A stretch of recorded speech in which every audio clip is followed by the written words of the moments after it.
ಕಾರ್ಮುಕನ್ಯಸ್ತಬಾಣಃ ಕ್ಷಪಿತದಿತಿ ಜಸೈನ್ಯಃ ಕ್ಷತ್ರಿಯೇಷ್ವಗ್ರಗಣ್ಯಃ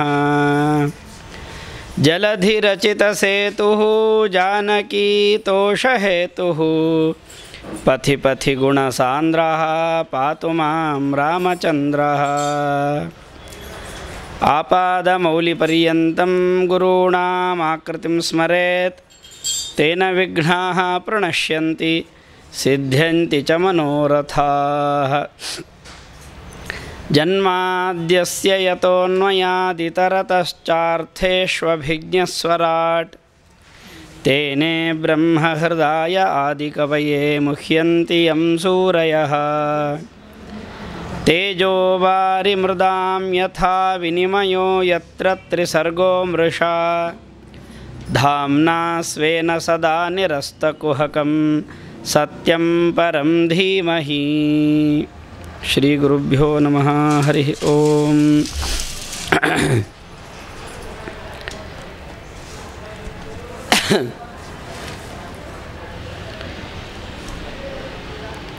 ಗರುಡ ಪುರಾಣದಲ್ಲಿ ಈ ಭಾಗವತದ ಬಗ್ಗೆ ಒಂದು ಮಾತನ್ನು ಹೇಳ್ತಾರೆ. ಇದರ ವೈಶಿಷ್ಟ್ಯ ಏನು, ಭಾಗವತ ಗ್ರಂಥದ ವೈಶಿಷ್ಟ್ಯ ಏನು ಅಂದರೆ, ಅರ್ಥೋಯಂ ಬ್ರಹ್ಮಸೂತ್ರಾಣ. ಇದು ಭಾಗವತ ಅಂದರೆ ಸುಮ್ಮನೆ ಒಂದು ಭಾಗವತ ಅಂತ ಒಂದು ಗ್ರಂಥ, ಇದು ಕಥೆಯನ್ನು ಹೇಳ್ತಾ ಇದೆ, ಈ ಥರ ವಿಚಾರಗಳನ್ನು ಹೇಳ್ತಾ ಇದೆ ಅಂತ ಅಷ್ಟೇ ಅಲ್ಲ. ಇದು ಬ್ರಹ್ಮಸೂತ್ರಗಳ ಅರ್ಥರೂಪವಾದದ್ದು ಅಂತ.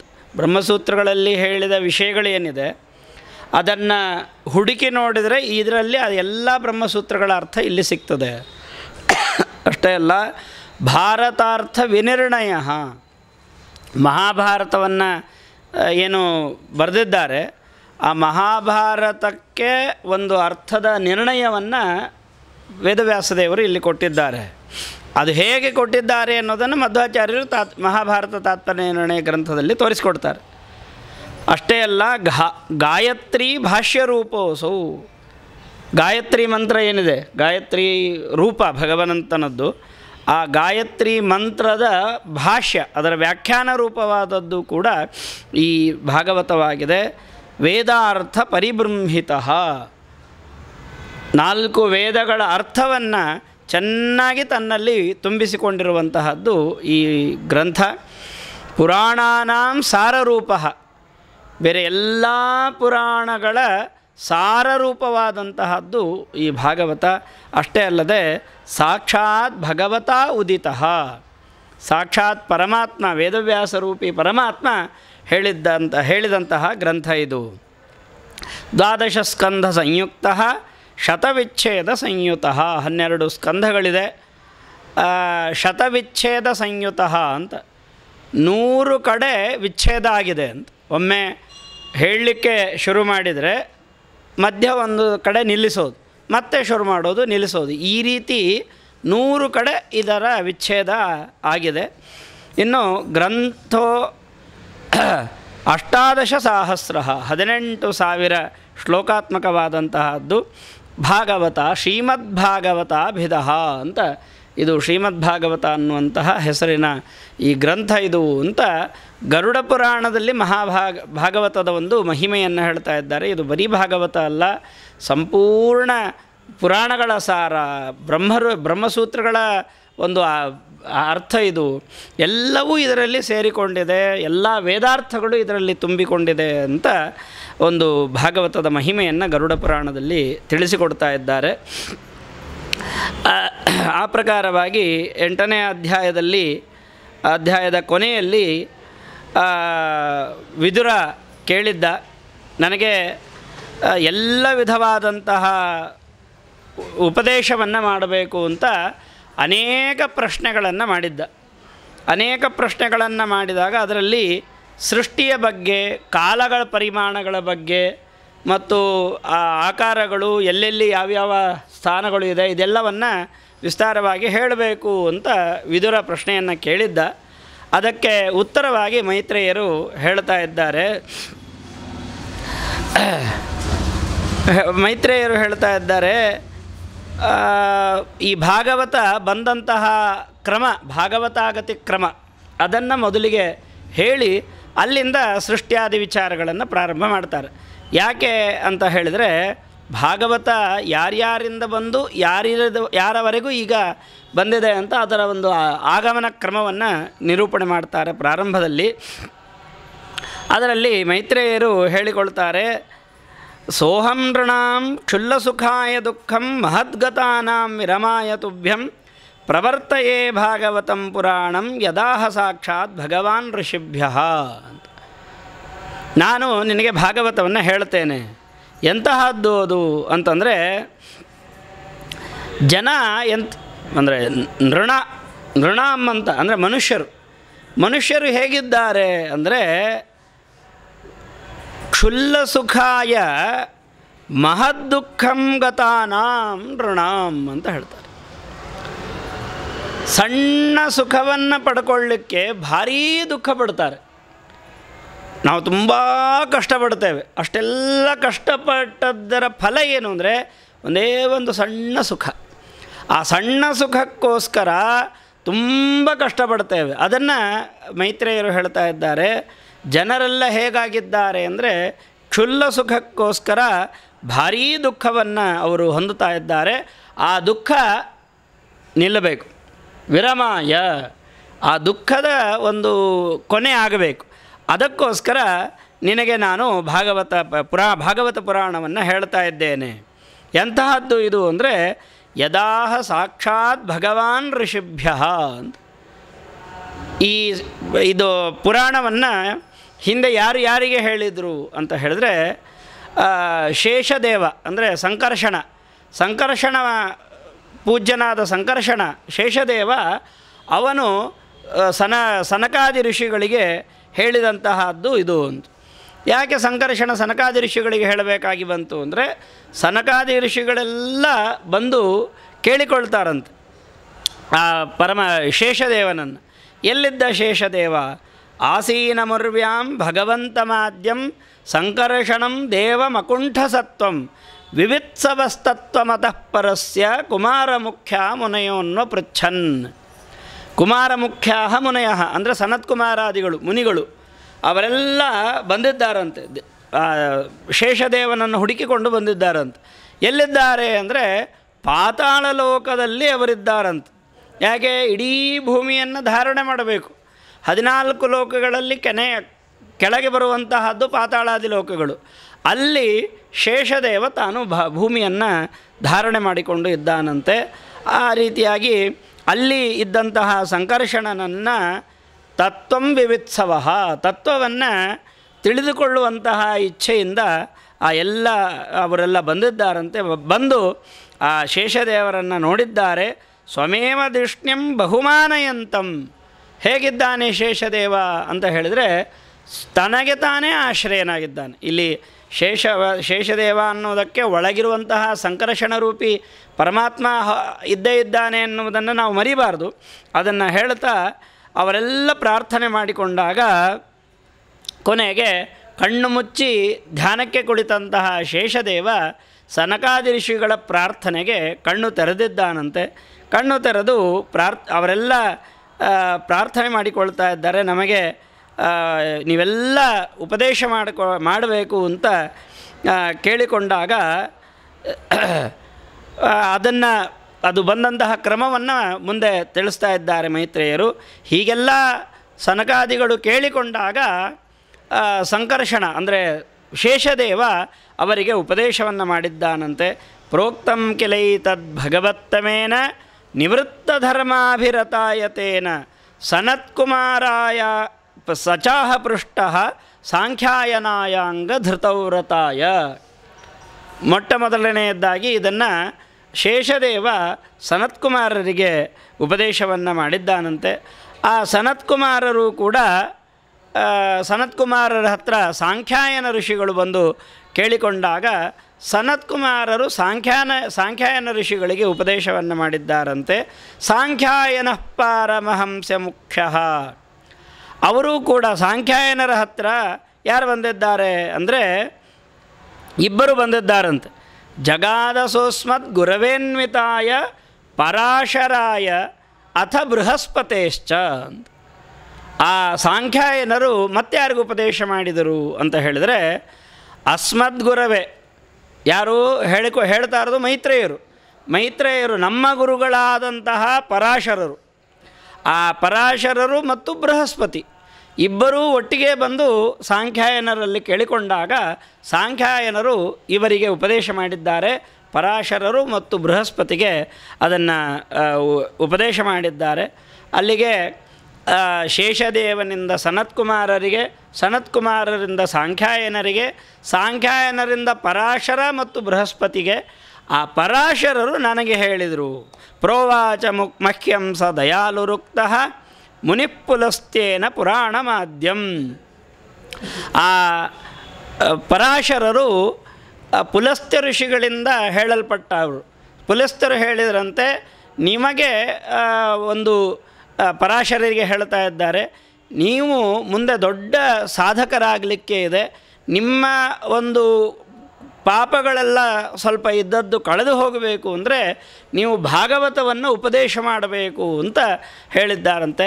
ಆ ಪ್ರಕಾರವಾಗಿ ಪರಾಶರರು ನನಗೆ ಉಪದೇಶ ಮಾಡಿದ್ದಾರೆ, ಅಂದರೆ ಮೈತ್ರೇಯರು ತಮಗೆ ಉಪದೇಶ ಮಾಡಿದ್ದಾರೆ. ಆದ್ದರಿಂದ ಅದನ್ನು ನಾನು ನಿನಗೆ ಹೇಳ್ತೇನೆ. ಸೋಹಂ ತವೈತತ್ ಕಥಯಾಮಿ ವತ್ಸ ಶ್ರದ್ಧಾಲವೇ ನಿತ್ಯ ಮನೋವ್ರತಾಯ. ಭಾರೀ ಶ್ರದ್ಧಾಳುವಾಗಿದ್ದೀಯಪ್ಪ ವಿದುರ, ನಿನಗೆ ನಾನು ಈಗ ಆ ಭಾಗವತವನ್ನು ಉಪದೇಶ ಮಾಡ್ತೇನೆ ಅಂತ ಹೇಳ್ತಾ ಇದ್ದಾರೆ. ಪ್ರಳಯ ಕಾಲದಲ್ಲಿ ಎಲ್ಲ ಕಡೆ ನೀರು ತುಂಬಿಕೊಂಡಿದೆ. ಆವಾಗ ಪರಮಾತ್ಮ ತಾನು ಕಣ್ಣು ಮುಚ್ಚಿ ಮಲಗಿದವನ ಹಾಗೆ ಇದ್ದಾನಂತೆ. ಅಂತಹ ಸಂದರ್ಭದಲ್ಲಿ ತನ್ನ ಒಳಗಡೆ ಅಹೀಂದ್ರ ತಲ್ಪೇತಿ ಶಯಾನ ಏಕಃ, ಅವನು ಶೇಷನ ಹಾಸಿಗೆಯ ಮೇಲೆ ಮಲಗಿದ್ದಾನಂತೆ. ಅಲ್ಲಿ ಮಲಗಿದಾಗ ಯಾರೂ ಅವನಿಗೆ ಬೇಕಾದ್ದಿಲ್ಲ. ಲಕ್ಷ್ಮೀದೇವಿಯಿಂದ ಸಹಿತವಾಗಿ ಯಾರ ಅಪೇಕ್ಷೆಯೂ ಭಗವಂತನಿಗೆ ಇಲ್ಲ. ಹಾಗಿದ್ದರೂ ಕೂಡ ಆ ಲಕ್ಷ್ಮೀದೇವಿಯ ಒಂದು ಪ್ರಾರ್ಥನೆಗೆ ಓಗೊಟ್ಟು ಅವಳು ಬಂದು ಎಬ್ಬಿಸ್ತಾ ಇದ್ದಾಳಂತೆ ಪರಮಾತ್ಮನನ್ನು. ಆವಾಗ ಚತುರ್ಯುಗಾನಾಂ ಸಹಸ್ರಮಪ್ಸು, ಅವಳು ಬಂದು ಪ್ರಾರ್ಥನೆ ಮಾಡಿಕೊಂಡಾಗ 1000 ಚತುರ್ಯುಗಗಳು ಕಳೆಯುವಷ್ಟು ಪರಮಾತ್ಮ ಅವನು ಅಲ್ಲಿ ಮಲಗಿದ ಹಾಗೆ ಇದ್ದಾನೆ. ಅವಳು ಬಂದು ಎಬ್ಬಿಸಿದಾಗ ತನ್ನ ಉದರದಲ್ಲಿ ಎಲ್ಲವನ್ನೂ ಇಟ್ಟುಕೊಂಡಿದ್ದಾನೆ. ಇಡೀ ಬ್ರಹ್ಮಾಂಡದ ಎಲ್ಲ ಪದಾರ್ಥಗಳನ್ನು ತನ್ನ ಉದರದಲ್ಲಿ ಇಟ್ಟುಕೊಂಡಿದ್ದ. ಆವಾಗ ಅಲ್ಲಿರುವಂತಹ ಆ ನೀರು ಗಟ್ಟಿಯಾಗಿ ಘನೋದಕವಾಗಿ ರಜಸ್ಸಿನ ಗುಣಗಳಿಂದ ಸೇರಿಕೊಂಡು ಸ್ವಲ್ಪ ಗಟ್ಟಿಯಾಯಿತಂತೆ. ಆ ಗಟ್ಟಿಯಾಗಿ ಯಾವ ಪರಮಾತ್ಮ ಅಲ್ಲಿ ಮಲಗಿದ್ದ ಅವನ ನಾಭಿಯಿಂದ ಒಂದು ಸೀಳಿ ಒಂದು ವಸ್ತು ಹೊರಗೆ ಬಂತದ್ದು.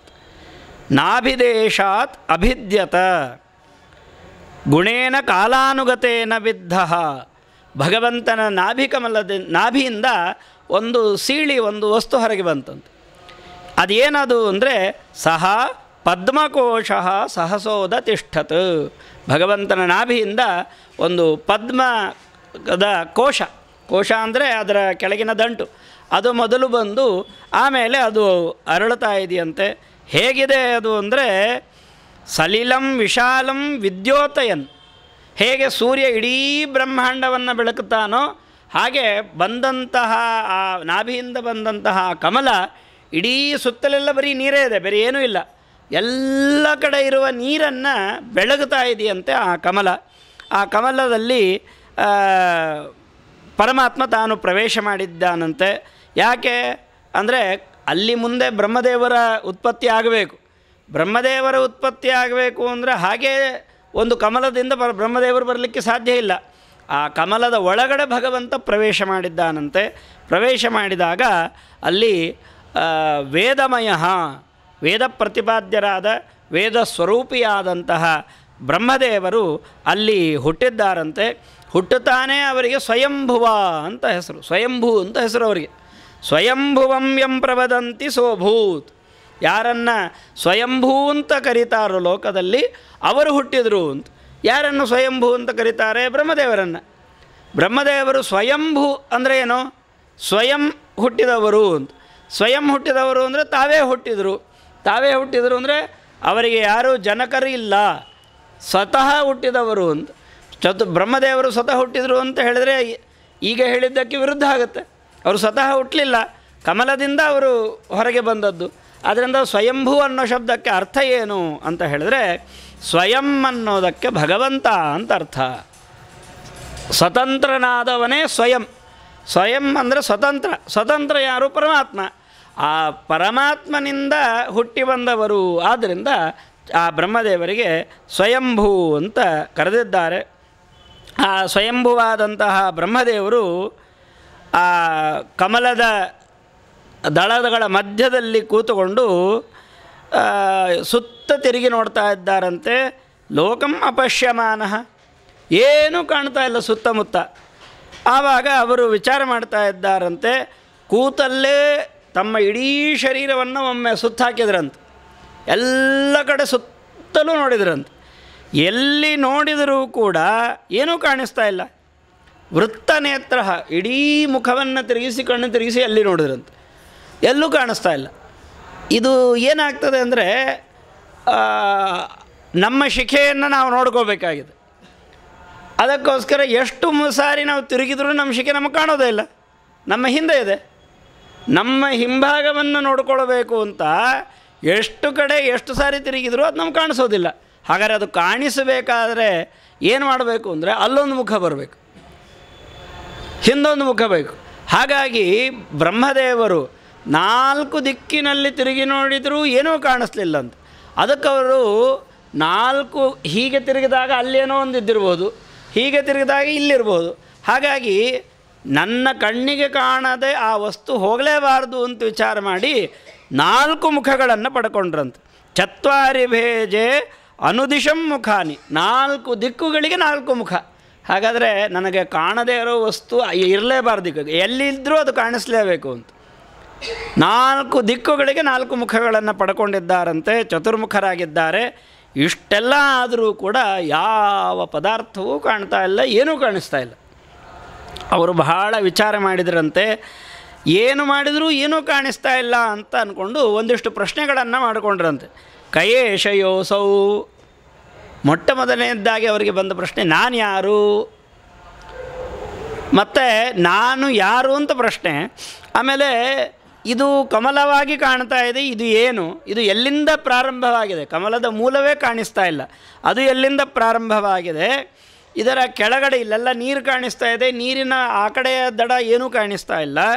ಮತ್ತು ಅಸ್ತಿಹ್ಯದಸ್ತಾದಿಹ ಕಿಂಚನ, ನಾನು ಕಮಲವನದಲ್ಲಿ ಇದ್ದೇನೆ ಅಂದಮೇಲೆ ಇದು ಎಲ್ಲೋ ಒಂದು ಕಡೆ ಇರಬೇಕು, ಅದಕ್ಕೊಂದು ಆಶ್ರಯ ಇರಬೇಕು, ಇದಕ್ಕೊಂದು ಆಶ್ರಯ ಆಧಾರ ಅಂತ ಇರಲೇಬೇಕಲ್ಲ, ಅದು ಯಾವುದು ಅಂತ ಹೀಗೆ ತಾನೇ ಅನೇಕ ಪ್ರಶ್ನೆಗಳನ್ನು ಬ್ರಹ್ಮದೇವರು ಮಾಡಿಕೊಂಡಿದ್ದಾರಂತೆ. ಏನು ಪ್ರಶ್ನೆಗಳನ್ನು ಮಾಡಿದರೂ ಯಾವುದಕ್ಕೂ ಉತ್ತರ ಇಲ್ಲ. ಕೊನೆಗೆ ಏನು ಮಾಡಿದರು, ಹಾಗಾದರೆ ನಾನು ಎಲ್ಲಿಂದ ಬಂದನೇ ಅಲ್ಲ ಅದೇ ದಾರಿಯಲ್ಲಿ ವಾಪಸ್ ಹೋಗ್ತೇನೆ, ಅಲ್ಲಿ ಏನಾದರೂ ಯಾರಾದರೂ ಸಿಗ್ತಾರಾ ಅಂತ ಹೇಳಿ ಯಾವ ನಾಭಿ ಕಮಲದಿಂದ ಹುಟ್ಟಿ ಬಂದಿದ್ದರೋ ಅದರ ಒಳಗಿಂದ ಹೋದ್ರಂತೆ, ದಂಟಿನ ಒಳಗಿಂದ ಪ್ರವೇಶ ಮಾಡ್ತಾ ಇದ್ದಾರೆ. ಅಲ್ಲಿ ಹೋದರೆ ಯಾರಾದರೂ ಕಾಣಿಸ್ತಾರ, ಏನಾದರೂ ಸಿಗುತ್ತಾ ನೋಡೋಣ ಅಂತ. ಕೊನೆಗೆ ಆ ನೀರಿನ ಒಳಗೆ ಆ ಕಮಲದ ಒಳಗಡೆ ಎಲ್ಲ ಕಡೆ ಹೋಗಿ ಹುಡುಕಿದ್ದಾರೆ. ಎಲ್ಲಿ ಹುಡುಕಿದರೂ ಯಾರೂ ಕಾಣಿಸ್ತಾ ಇಲ್ಲ. ಸವೈ ವಿಚಿನ್ವನ್ ತದವಿಂದ ತಾಜಃ, ಎಲ್ಲಿ ಹುಡುಕಿದರೂ ಏನೂ ಕಾಣಿಸ್ತಾ ಇಲ್ಲ ಬ್ರಹ್ಮದೇವರಿಗೆ. ಆವಾಗ ಮೈತ್ರೇಯರು ಹೇಳ್ತಾ ಇದ್ದಾರೆ, ಇದು ಬ್ರಹ್ಮದೇವರಿಗೆ ಒಂದು ಪರೀಕ್ಷೆ. ಇದು ಏನು? ಕಾಲನಾಮಕ ಪರಮಾತ್ಮ ಕಾಲಚಕ್ರದಿಂದ ಬ್ರಹ್ಮದೇವರಿಗೆ ಪ್ರೇರಣೆಯನ್ನು ಮಾಡ್ತಾ ಇದ್ದಾನಂತ. ಆವಾಗ ಬ್ರಹ್ಮದೇವರು ಹೀಗೆ ಹುಡುಕ್ತಾನೇ 100 ವರ್ಷ ಕಳೆದು ಹೋಯ್ತಂತೆ. ಹುಡುಕೋದರಲ್ಲೇ 100 ವರ್ಷ ಕಳೆದು ಹೋಯ್ತಂತೆ. ಆಮೇಲೆ ಅದ ಕಾಲಚಕ್ರದ ಬಗ್ಗೆ ಹೇಳ್ತಾ ಇದ್ದಾರೆ. ಹೇಗೆ ಸುದರ್ಶನ ಚಕ್ರ ಎಲ್ಲ ಶತ್ರುಗಳನ್ನು ನಾಶ ಮಾಡುತ್ತೋ, ಈ ಕಾಲಚಕ್ರ ಇದೊಂದು ನಮಗೆ ಎಚ್ಚರಿಕೆ. ಈ ಬ್ರಹ್ಮದೇವರ ಈ ಪ್ರಸಂಗ ನಮಗೆ ಎಚ್ಚರಿಕೆ ಅಂತ ಮೈತ್ರೇಯರು ಹೇಳ್ತಾರೆ.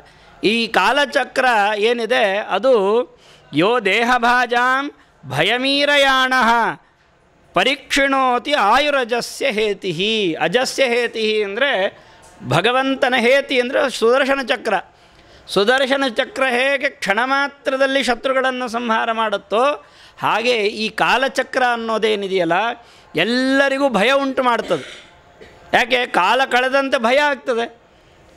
ಕಾಲ ಕಳೀತಾ ಇದೆ ಅಂದರೆ ಮುಂದಿನ ದಿವಸಗಳು ಬಂದಾಗ ಓ ನನಗೆ ಹಾಗಾಗ್ಬೋದು ಹೀಗಾಗ್ಬೋದು ಅಂತ ಭಯವೇ ಉಂಟಾಗ್ತದೆ. ಆ ಕಾಲಚಕ್ರ ಆಯುಹು ಪರೀಕ್ಷಣು, ಆಯಸ್ಸನ್ನು ಕಡಿಮೆ ಮಾಡ್ತಾ ಇದೆ ಅಂತ. ಆದ್ದರಿಂದ ಬ್ರಹ್ಮದೇವರು ಏನು ಮಾಡಿದರು? ಅವರು ಸುಮ್ಮನೆ ಕೂತಿದ್ದರೆ ಪರಮಾತ್ಮ ತಾನೇ ದರ್ಶನವನ್ನು ಕೊಡ್ತಾ ಇದ್ದ. ಸುಮ್ಮನೆ ಅವರು ಪ್ರಶ್ನೆಗಳನ್ನು ಮಾಡಿಕೊಂಡು ಹಾಗೆ ಎಲ್ಲಿದ್ದೀನಿ, ಕಮಲ ಎಲ್ಲಿದೆ, ಅವ್ರು ಯಾರಿಗೆ ಕಾಣಿಸ್ತಾ ಇಲ್ಲ ಅಂತ ವಿಚಾರ ಮಾಡಿಕೊಂಡು ಹುಡುಕ್ಲಿಕ್ಕೆ ಅಂತ ಹೋಗಿ ಹುಡುಕ್ತಾನೆ 100 ವರ್ಷ ಕಳೆದು ಹೋಯ್ತಂತ. ಆದ್ದರಿಂದ ನಾವು ನಮ್ಮ ಆಯಸ್ಸನ್ನು ಹುಡುಕೋದರಲ್ಲಿ ಕಳೀಬಾರ್ದು ಅಂತ ಮೈತ್ರೇಯರು ಹೇಳ್ತಾರೆ. ಯಾವಾಗಲೂ ನಾವು ಕೆಲವೊಮ್ಮೆ ಏನೋ ಒಂದನ್ನು ಹುಡುಕ್ತಾ ಅದನ್ನು ಪಡ್ಕೊಳ್ಳೋದ್ರಲ್ಲೇ ನಮ್ಮ ಆಯಸ್ಸನ್ನು ಕಳ್ಕೊಂಡು ಹೋಗಿಬಿಡ್ತೇವೆ. ಆಮೇಲೆ ನಮಗೆ ಉಳಿದ ಸಮಯಗಳೇ ಸಿಗೋದಿಲ್ಲ. ಬ್ರಹ್ಮದೇವರಿಗೇನೋ ಬೇಕಾದಷ್ಟು ಸಮಯ ಇದೆ, 100 ವರ್ಷ ಕಳೆದ್ರು, ಆಮೇಲೆ ಮತ್ತೆ ತಪಸ್ಸು ಮಾಡಿದರು, ಅವರು ಸಾಧನೆ ಮಾಡಿಕೊಂಡ್ರು. ನಮ್ಮದೆಲ್ಲ ಹಾಗಿಲ್ಲ. ಎಷ್ಟು ಸಮಯ ಇದೆಯೋ ಗೊತ್ತಿರೋ ಇದ್ದಷ್ಟು ಸಮಯದಲ್ಲಿ ಏನೇನೋ ಹುಡುಕೋದ್ರಲ್ಲೇ ಸಮಯ ಕಳೆದುಬಿಟ್ರೆ ಸಾಧನೆಗೆ ಅವಕಾಶವೇ ಇಲ್ಲ ಅಂತ ಆಗುತ್ತೆ. ಆದ್ದರಿಂದ ಕೊನೆಗೆ ಆ ಬ್ರಹ್ಮದೇವರು ವಿಚಾರ ಮಾಡಿದ್ರಂತೆ ಇನ್ನೂ ಹುಡುಕಿ ಪ್ರಯೋಜನ ಇಲ್ಲ ಅಂತ ಹೇಳಿ ಅವರು ಚತುರ್ಮುಖ ಬ್ರಹ್ಮದೇವರು ತಪಸ್ಸು ಮಾಡಲಿಕ್ಕೆ ಪ್ರಾರಂಭ ಮಾಡಿಬಿಟ್ರಂತೆ. ಶನೈಹಿ ಜಿತಶ್ವಾಸ ನಿವೃತ್ತ ಚಿತ್ತ, ಶ್ವಾಸವನ್ನು ಧಾರಣೆ ಮಾಡಿಕೊಂಡು ಮನಸ್ಸನ್ನೆಲ್ಲ ಏಕಾಗ್ರತೆಯನ್ನಾಗಿ ಮಾಡಿಕೊಂಡು ಆರೂಢ ಸಮಾಧಿ ಯೋಗ, ಸಮಾಧಿಯ ಒಂದು ಅವಸ್ಥೆಯನ್ನು ಹೊಂದಿ ಅವರು ತಪಸ್ಸನ್ನು ಮಾಡಲಿಕ್ಕೆ ಪ್ರಾರಂಭ ಮಾಡಿದ್ದಾರಂತೆ. ಯಾವಾಗ ತಪಸ್ಸು ಮಾಡಲಿಕ್ಕೆ ಪ್ರಾರಂಭ ಮಾಡಿದರೋ ಆವಾಗ ಒಳಗಡೆ ಸ್ವಯಂ ತದಂತರ್ಹೃದಯೇ ಅವಭಾತಂ ಅಪಶ್ಯತ ಎನ್ನ ಪೂರ್ವಂ. ಕಂಕಳಲ್ಲೇ ಕೂಸನ್ನು ಇಟ್ಟುಕೊಂಡು ಊರೆಲ್ಲ ತಿರುಗಾಡಿದರು ಅಂದರೆ ಬ್ರಹ್ಮದೇವರೇ. ಎಲ್ಲಿದ್ದಾನೆ ಯಾರಿದ್ದಾರೆ ಅಂತ ಹುಡುಕ್ತಾ ಇದ್ದಂತಹ ಬ್ರಹ್ಮದೇವರಿಗೆ ತಮ್ಮ ಹೃದಯ ಕಮಲದಲ್ಲೇ ಪರಮಾತ್ಮ ಇದ್ದಾನೆ ಅಂತ ಗೊತ್ತಾಗಲಿಲ್ಲ. ಎಷ್ಟೋ ಸಮಯ ಕಳೆದು ಹೋದ ಮೇಲೆ ತಪಸ್ಸು ಮಾಡಲಿಕ್ಕೆ ಕೂತಾಗ ಹೃದಯ ಕಮಲದಲ್ಲಿ ಪರಮಾತ್ಮ ದರ್ಶನವನ್ನು ಕೊಟ್ಟಿದ್ದಾನಂತೆ. ಹೇಗಿತ್ತ ರೂಪ ಅಂತ ಹೇಳಿದ್ರೆ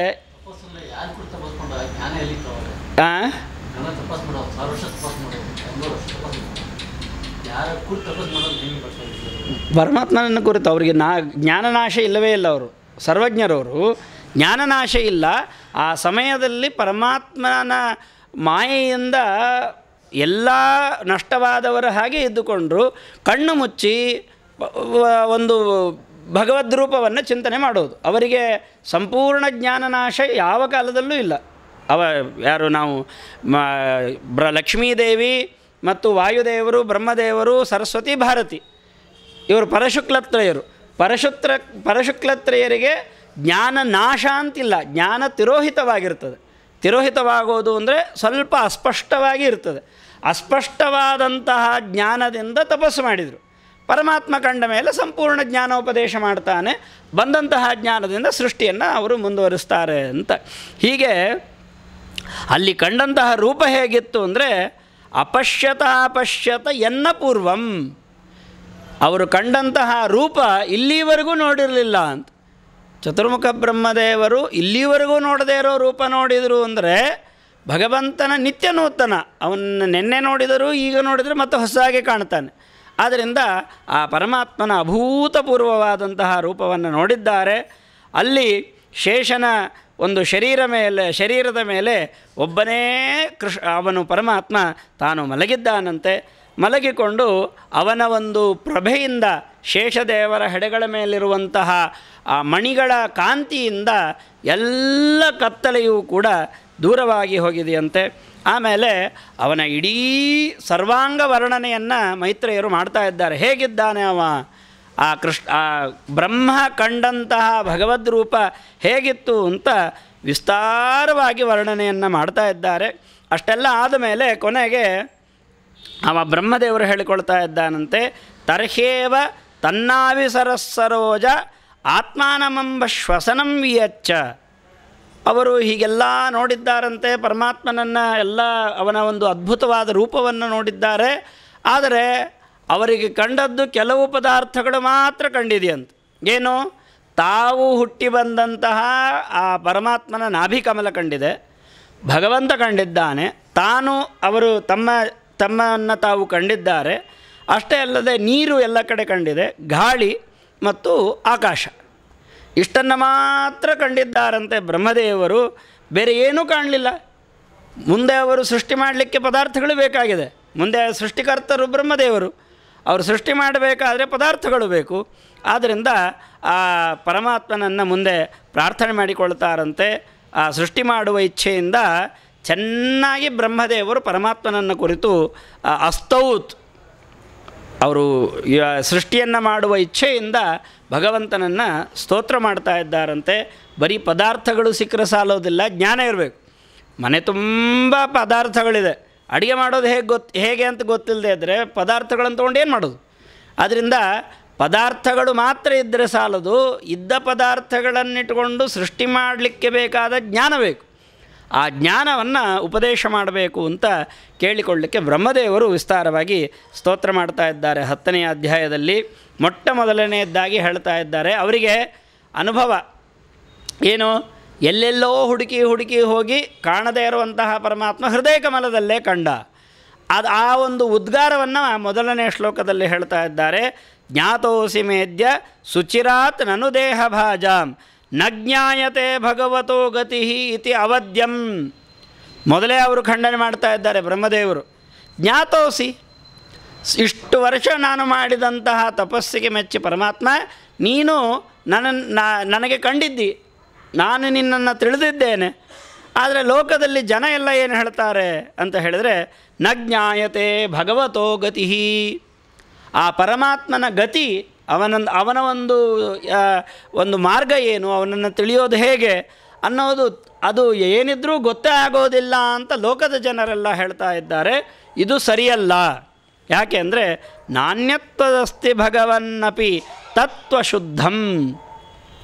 ನೀನು ಖಂಡಿತವಾಗಿಯೂ ತಿಳಿಯಲ್ಪಡ್ತಿ, ನಿನ್ನನ್ನು ನೋಡಲಿಕ್ಕೆ ಖಂಡಿತವಾಗಿಯೂ ಸಾಧ್ಯ ಇದೆ. ನೀನು ಎಲ್ಲರಿಗೂ ಉಪಲಬ್ಧಿ ಇದೆ. ಯಾವಾಗ ಎಂಥವರಿಗೆ ಅಂದರೆ ಯಾರು ತಮ್ಮ ಎಲ್ಲ ವಿಧವಾದಂತಹ ವಿಷಯ ಪದಾರ್ಥಗಳ ಸುಖವನ್ನು ಎಲ್ಲವನ್ನು ತ್ಯಾಗ ಮಾಡಿ ನಿನ್ನನ್ನೇ ಶರಣಾಗತರನ್ನಾಗಿ ಉಪಾಸನೆ ಮಾಡ್ತಾರೋ ಅಂಥವರಿಗೆ ನೀನು ಖಂಡಿತವಾಗಿಯೂ ಸಿಗ್ತಿ ಅಂತ ತಮ್ಮ ಅನುಭವವನ್ನು ಹೇಳ್ಕೊಂಡಿದ್ದಾರೆ. ಅವರೇ ನಾನು ಹುಡುಕ್ತೇನೆ ನೋಡ್ತೇನೆ ಅಂತ ಎಲ್ಲೆಲ್ಲೋ ಹೋಗಿ ನೋಡಿದಾಗ ಕಾಣಲಿಲ್ಲ. ಕೊನೆಗೆ ಭಗವಂತನಲ್ಲಿ ಶರಣಾಗತರಾಗಿ ಕಣ್ಣು ಮುಚ್ಚಿ ಧ್ಯಾನ ಸಮಾಧಿ ಅವಸ್ಥೆಗೆ ಹೋಗಿ ಕೂತಾಗ ಪರಮಾತ್ಮ ಕಂಡ ಅಂತ ಈ ಅನುಭವದಿಂದ ಅವರು ಸ್ತೋತ್ರವನ್ನು ಮಾಡ್ತಾ ಇದ್ದಾರೆ. ಎನ್ನಾಮೆ ಪದ್ಮ ಭವನಾದ ಅಹಮಾವಿರಾಸಂ, ಯಾವ ನಿನ್ನ ನಾಭಿಕಮಲದಿಂದ ನಾನೇ ಹುಟ್ಟಿ ಬಂದಿದ್ದೇನೆ, ನಿನ್ನಗಿಂತ ಉತ್ತಮನಾದಂತಹ ವ್ಯಕ್ತಿಯನ್ನು ನಾನು ಎಲ್ಲಿಯೂ ಕೂಡ ನೋಡಲಿಕ್ಕೆ ಸಾಧ್ಯ ಇಲ್ಲ ಅಂತ ಬಹಳ ಅದ್ಭುತವಾಗಿ ಬ್ರಹ್ಮದೇವರು ಸ್ತೋತ್ರ ಮಾಡ್ತಾ ಇದ್ದಾರಂತೆ. ಯದ್ವಾ ಇದಂ ಭುವನಮಂಗಲ ಮಂಗಲಂ ಯತ್ ಧ್ಯಾನಾತ್ಮನೋ ದರ್ಶಿತಂ ತ ಉಪಾಸಕಾನಾಂ ತಸ್ಮೈ ನಮೋ ಭಗವತೆ ವಿಧೇಮ ತುಭ್ಯಂ. ಅಂತಹ ಭಗವಂತನೇ ನಿನಗೆ ನಮಸ್ಕಾರ ಅಂತ. ಮತ್ತು ಮುಂದೆ ಹೇಳ್ತಾ ಇದ್ದಾರೆ, ಯಾರು ನಿನ್ನ ಚರಣಾಂಬುಜ ಕೋಶ ಗಂಧಂ, ನಿನ್ನ ಪಾದಕಮಲಗಳ ಒಂದು ಗಂಧ, ಅದರ ಒಂದು ಅದ್ಭುತವಾದಂತಹ ಶ್ರವಣದಿಂದ ಆಗುವ ಕಥಾ ಗಂಧ ಏನಿದೆ, ವಾಸನೆ ಏನಿದೆ, ಅದನ್ನು ಜಿಘ್ರಂತಿ ಕರ್ಣವಿವರೈ ಶ್ರುತವಾನತೀತಂ. ಅಂದರೆ ಈ ಕಿವಿಗಳಿಂದ, ಅಂದರೆ ನಾನು ಮೊನ್ನೆ ಹೇಳಿದೆ, ಪರಮಾತ್ಮನ ಕಥಾ ಎಂಬಂತಹ ಸುಧಾದ ಗಂಧ ಪರಿಮಳ ಅದನ್ನು ಕಿವಿ ಎಂಬ ಮೂಗಿನಿಂದ ಕುಡಿಬೇಕಂತ. ಯಾಕೆಂದರೆ ವಾಸ್ತವಿಕವಾಗಿ ಗಂಧ ಸ್ವೀಕಾರ ಮಾಡೋದು ಮೂಗು, ಆದರೆ ಅವನ ಕಥಾ ಎಂಬ ಗಂಧವನ್ನು ನಾವು ಸ್ವೀಕಾರ ಮಾಡಬೇಕು ಅಂತ ಮೂಗನ್ನು ಇಟ್ಕೊಳ್ಳಿಕ್ಕಾಗೋದಿಲ್ಲ. ಕಿವಿ ಎಂಬ ಮೂಗಿನಿಂದ ಗಂಧವನ್ನು ಸ್ವೀಕಾರ ಮಾಡಬೇಕಂತ. ಏನಾಗುತ್ತೆ ಅದರಿಂದ? ಭಕ್ತ್ಯ ಗೃಹೀತ ಚರಣ. ಯಾರು ಈ ರೀತಿಯಾಗಿ ಪರಮಾತ್ಮನನ್ನು ಅವನ ಕಥಾಶ್ರವಣ ಮಾಡಿ ಮಾಡಿ ಮಾಡಿ ತಮ್ಮ ಮನಸ್ಸಿನಲ್ಲಿ ಗಟ್ಟಿಯಾಗಿ ಹಿಡ್ಕೊಳ್ತಾರೋ ಭಕ್ತ್ಯ ಗೃಹೀತ ಚರಣ. ಅಂದರೆ ನಮಗೆಲ್ಲ ಏನಾಗ್ತದೆ, ಕೆಸರಿನಲ್ಲಿ ಕಾಲು ಸಿಕ್ಕಾಕ್ಕೊಂಡ್ರೆ ಎತ್ತಿ ನಾವು ಮುಂದೆ ನಡೀಲಿಕ್ಕಾಗೋದಿಲ್ಲ. ಕಾಲು ಕೆಸರಿನಲ್ಲಿ ಗಟ್ಟಿಯಾಗಿ ಸಿಕ್ಕಾಕೊಂಡ್ಬಿಡ್ತದೆ. ಆವಾಗ ಎತ್ತಿ ನಾವು ಕಾಲನ್ನು ಮುಂದೆ ಎತ್ತಿಡ್ಲಿಕ್ಕಾಗೋದಿಲ್ಲ. ಹಾಗೆ ಯಾರು ತಮ್ಮ ಹೃದಯ ಸರೋವರದಲ್ಲಿ ಭಕ್ತಿ ಎಂಬ ಕೆಸರಿನಿಂದ ಪರಮಾತ್ಮನನ್ನು ಗಟ್ಟಿಯಾಗಿ ಹಿಡ್ಕೊಳ್ತಾರೋ ಅವರ ಹೃದಯ ಕಮಲದಿಂದ ತಾನು ಹೋಗಲಿಕ್ಕೆ ಸಾಧ್ಯ ಇಲ್ಲ ಪರಮಾತ್ಮ. ಅಂದರೆ ಅವನ ಪಾದಗಳನ್ನು ನಮ್ಮ ಹೃದಯ ಸರೋವರದಲ್ಲಿ ಗಟ್ಟಿಯಾಗಿ ಹಿಡ್ಕೊಳ್ಬೇಕಂತ. ಅಂದರೆ ಅವನು ಅವರ ಹೃದಯದಿಂದ ದೂರವೇ ಹೋಗೋದಿಲ್ಲ ಅಂತ ಹೇಳ್ತಾ ಇದ್ದಾರೆ ಬ್ರಹ್ಮದೇವರು. ಆದ್ದರಿಂದ ಲೋಕದಲ್ಲಿ ಇರುವಂತಹ ಜನರ ಅವಸ್ಥೆಯನ್ನು ಬ್ರಹ್ಮದೇವರು ಹೇಳ್ತಾ ಇದ್ದಾರಂತೆ. ಯಾವಾಗಲೂ ಜನರಿಗೆ ಭಯ. ದ್ರವಿಣ ದೇಹ ಸುಹೃನ್ನಿಮಿತ್ತಂ ಶೋಕ ಸ್ಪೃಹ ಪರಿಭವ ವಿಪುಲಶ್ಚ ಲೋಭ. ಇದು ಯಾವಾಗಲೂ ಆಗ್ತಾ ಇದೆ ಅಂತ, ಇದಕ್ಕೆ ಕೊನೆಯೇ ಇಲ್ಲ. ಏನು? ದ್ರವಿಣ ದೇಹ ಸುಹೃನ್ನಿಮಿತ್ತಂ. ದ್ರವಿಣ ಅಂದರೆ ಸಂಪತ್ತು, ದೇಹ ಅಂದರೆ ನಮ್ಮ ಶರೀರ, ಸುಹೃತ್ ಅಂದರೆ ಸಂಬಂಧಗಳು. ಹೀಗೆ ಸಂಪತ್ತು, ನಮ್ಮ ಶರೀರ, ಸಂಬಂಧಗಳು, ಇದರ ನಿಮಿತ್ತವಾಗಿ ಏನಾಗ್ತಾ ಇದೆ ಅಂದರೆ ಶೋಕ, ಸ್ಪೃಹ, ಪರಿಭವ. ಅಂದರೆ ದುಡ್ಡನ್ನು ಸಂಪಾದಿಸಬೇಕು ಅಂತ ಆಸೆ, ಆ ಆಸೆ ಪಟ್ಟದ್ದು ಸಿಗದೇ ಇದ್ದಾಗ ದುಃಖ, ದುಃಖ ಆಯಿತು, ಕೊನೆಗೆ ಅಲ್ಪ ಸ್ವಲ್ಪ ಸಿಕ್ಕಿತು ಅಂತಾದಾಗ ಮತ್ತೆ ಆಸೆ, ದುರಾಸೆ. ಆಮೇಲೆ ಮತ್ತೆ ಸಿಗಲಿಲ್ಲ, ಅದನ್ನು ಪಡ್ಕೊಳ್ಳಿಕ್ಕೆ ಹೋಗಿ ಪ್ರಯತ್ನ ಮಾಡೋಗಿ ವಿಫಲರಾದಾಗ ಮತ್ತೆ ದುಃಖ. ಮತ್ತು ಎಷ್ಟೆಲ್ಲ ಸಂಪತ್ತು ಬಂತು ಅಂದರೆ ಅದನ್ನು ಸಂರಕ್ಷಣೆ ಮಾಡಲಿಕ್ಕೆ ಮತ್ತೆ ಕಷ್ಟ, ಮತ್ತೆ ಕಷ್ಟಪಟ್ಟು ಸಂರಕ್ಷಣೆ ಮಾಡಬೇಕು. ಆ ಸಂಪತ್ತನ್ನೆಲ್ಲ ಸಂರಕ್ಷಣೆ ಮಾಡಿದ ಮೇಲೂ ಕೂಡ ನಮಗೆ ಅದು ತೃಪ್ತಿ ಆಗೋದಿಲ್ಲ, ಮತ್ತೆ ಸಂಪತ್ತು ಬೇಕು ಅಂತ. ಹೀಗೆ ಇದು ಕೊನೆಯೇ ಇಲ್ಲ ಇದಕ್ಕೆ ಅಂತ. ದೇಹ, ಸಂಪತ್ತು, ಸಂಬಂಧಗಳು, ಇವುಗಳಲ್ಲಿ ನಮಗೆ ಯಾವಾಗಲೂ ದುಃಖ, ಆಸೆ, ಅತಿ ಆಸೆ, ಲೋಭ ಇದು ಮತ್ತೆ ಮತ್ತೆ ಆಗ್ತಾ ಇರ್ತದೆ. ಇದು ಯಾವಾಗ ನಾಶವಾಗ್ತದೆ ಅಂದರೆ ತೇಂಘ್ರಿಂ ಅಭಯಂ ಪ್ರವೃಣೀತ ಲೋಕಃ. ನಿನ್ನ ಪಾದಗಳನ್ನು ಯಾರು ಹೊಂದಿರ್ತಾರೋ ಅವರಿಗೆ ಈ ರೀತಿಯಾದಂತಹ ಒಂದು ಕಷ್ಟಗಳು, ದುಃಖಗಳು, ಭಯ ಎಲ್ಲ ದೂರವಾಗ್ತದೆ ಅಂತ ಮತ್ತೆ ಮತ್ತೆ ಬ್ರಹ್ಮದೇವರು ಅದ್ಭುತವಾಗಿ ಸ್ತೋತ್ರ ಮಾಡ್ತಾ ಇದ್ದಾರಂತೆ. ಇನ್ನು ಕ್ಷುತ್ರುಟ್ ತ್ರಿಧಾತು ಬಿರಿಮ ಮುಹುರರ್ದ್ಯಮಾನಾ. ಎಲ್ಲ ಲೋಕದಲ್ಲಿರುವಂತಹ ಜನರಿಗೆ ಕ್ಷುತ್ ಹಸಿವು, ಬಾಯಾರಿಕೆ, ಇದೇ ಮೊದಲಾಗಿ ದುಃಖಗಳು, ಕಷ್ಟಗಳು, ಮತ್ತೆ ಮತ್ತೆ ರೋಗಗಳು, ಹೀಗೆ ಶೀತ, ಉಷ್ಣ, ವಾತ, ಚಳಿ ಆಗುತ್ತೆ, ಸೆಕೆ ಆಗುತ್ತೆ, ಮಳೆ ಬರುತ್ತೆ, ಅದರಿಂದ ನಮಗಾಗುವಂತಹ ವಿಕಾರಗಳು, ಮತ್ತು ಆಸೆಗಳು, ಆಸೆ ಎಂಬಂತಹ ಅಗ್ನಿಯಿಂದ ಸುಡ್ತಾ ಇದ್ದಾರೆ. ಹೀಗೆ ಅವರು ಮತ್ತೆ ಮತ್ತೆ ಕಷ್ಟಪಡ್ತಾ ಇರೋದನ್ನು ನೋಡಿದರೆ ನನಗೆ ಅವರ ಮೇಲೆ ಬಹಳ ದುಃಖ ಆಗತ್ತೆ ಅಂತ ಬ್ರಹ್ಮದೇವರು ಹೇಳ್ತಾ ಇದ್ದಾರಂತೆ. ಮತ್ತು ಯಾರು ಭಗವಂತನನ್ನು ಕಣ್ಣು ಮುಚ್ಚಿ ಹೃದಯ ಕಮಲದಲ್ಲಿ ಧ್ಯಾನ ಮಾಡ್ತಾರೋ, ಯಾವ ರೂಪವನ್ನು ಧ್ಯಾನ ಮಾಡಲಿಕ್ಕೆ ಕುಳಿತುಕೊಳ್ತಾರೋ ಆ ರೂಪವನ್ನು ಪರಮಾತ್ಮ ಕಾರುಣ್ಯದಿಂದ ಅವರಿಗೆ ತೋರಿಸಿಕೊಡ್ತಾನಂತ. ಅದು ಭಗವಂತನ ಅದ್ಭುತವಾದಂತಹ ಒಂದು ಗುಣ ಅಂತ ಹೇಳ್ತಾ ಇದ್ದಾರೆ. ಅಷ್ಟೇ ಅಲ್ಲದೆ ಪರಮಾತ್ಮನಿಗೆ ಯಾವುದರಿಂದ ಸಂತೋಷ ಆಗತ್ತೆ ಅಂತ ಹಿಂದೆ ವಿದುರ ಕೇಳಿದ್ದ. ಆ ಪ್ರಶ್ನೆಗೆ ಇಲ್ಲಿ ಇದರ ಮೂಲಕ ಬ್ರಹ್ಮದೇವರ ಒಂದು ಸ್ತೋತ್ರದ ಮೂಲಕ ಒಂದು ರೀತಿಯಾಗಿ ಉತ್ತರವನ್ನು ಕೊಡ್ತಾ ಇದ್ದಾರಂತೆ. ಪುಂಸಾಮತೋ ವಿವಿಧ ಕರ್ಮಭಿ ಅಧ್ವರಾದ್ಯೈ. ಮನುಷ್ಯರೆಲ್ಲ ಬೇಕಾದಷ್ಟು ಕರ್ಮಗಳನ್ನು ಮಾಡ್ತಾರೆ, ವಿವಿಧ ಕರ್ಮಗಳು. ಏನು? ಯಾಗಗಳನ್ನು ಮಾಡ್ತಾರೆ, ದಾನವನ್ನು ಮಾಡ್ತಾರೆ, ಉಗ್ರವಾದ ತಪಸ್ಸನ್ನು ಮಾಡ್ತಾರೆ, ಅನೇಕ ವಿಧವಾದ ವ್ರತಗಳನ್ನೆಲ್ಲ ಮಾಡ್ತಾರೆ. ಇಷ್ಟೆಲ್ಲ ಮಾಡಿದರೂ ಕೂಡ ಅದು ಭಗವಂತನಿಗೆ ಸಂಪೂರ್ಣವಾಗಿ ಪ್ರೀತಿ ಆಗೋದಿಲ್ಲಂತ. ಯಾಕೆ?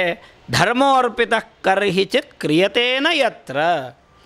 ಮಾಡಿದಂತಹ ಕರ್ಮಗಳನ್ನು ಸರಿಯಾಗಿ ಭಗವಂತನಿಗೆ ಅರ್ಪಿಸದೇ ಹೋದರೆ, ಬೇಕಾದಷ್ಟು ತಪಸ್ಸನ್ನು ಆಚರಣೆ ಮಾಡಿದರು, ಅದನ್ನು ಭಗವಂತನಿಗೆ ಸಮರ್ಪಣೆ ಮಾಡಲಿಲ್ಲ, ಕೃಷ್ಣಾರ್ಪಣ ಅನ್ನಲಿಲ್ಲ ಅಂದರೆ ಅದರಿಂದ ಪರಮಾತ್ಮ ಸಂತುಷ್ಟನಾಗೋದಿಲ್ಲ ಅಂತ.